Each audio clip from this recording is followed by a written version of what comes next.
Hey there, cats and kitties. I am the Blues Man, Johnny Blues, and with this video, I'll be discussing my thoughts on Beware the Batman Episode 4, entitled Safe. And let me get it out of the way right away and say this episode was awesome.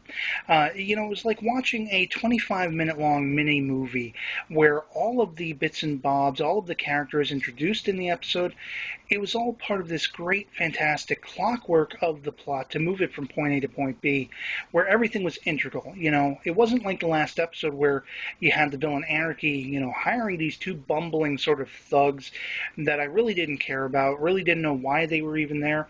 Everything in this episode completely the opposite. It was all there for a purpose. Even Batman's throwing down with the villains. In the last episode, I felt like, oh, is this going to be something we're going to have to see every single episode where he's always throwing down? It's going to be mind numbing. Well, not so in this episode. It was an actual integral piece of the story with the villains involved. And essentially, what really set me off with this episode, you have this scientist that Bruce Wayne is conducting a meeting to introduce to Wayne Industries, I guess, not Wayne Enterprises, interesting. And it's all about power, an ion something or other this guy's created to regulate power in such a way that will create a surplus, make it more affordable the world over, and stuff like that. And so the League of Assassins, love that we're hearing that name thrown around, wants this guy, wants this tech for some nefarious reason. You never see her, but they're being at least seemingly led by Lady Shiva, which I also love that we hear her name thrown around.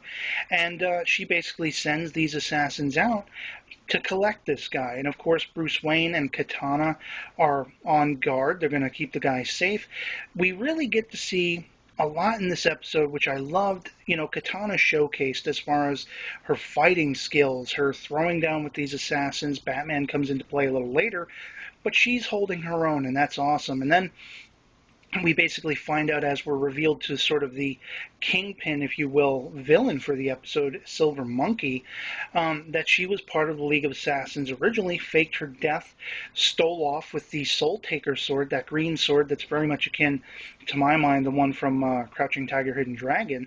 And he wants the sword. He wants to get revenge on her because of her dishonor to their organization, that she stole off into the night. She didn't want to be evil or a villainess, and we're seeing how big of a heroine she is with what she's willing to do. I love that you have a couple of moments where she almost, but not quite, smiles, when she's interacting with this scientist guy, and there's even a point toward the end where she tells Batman, you better watch out. You're starting to make me think I was wrong about you and all this stuff. I love their interplay. I love this relationship moving forward the way that it is. And with the villain Silver Monkey, he was an impressive villain, I thought. There's a point where he's like about to steal off into the night himself, and he says, "Next time, next time, Batman." And I'm like, "Ooh, Don Cheadle's going to come back in the next episode of Silver Monkey." Um, I love you if you get that reference. But in any case, I love the throwing down between him and Batman. I love that you have this mystery going on.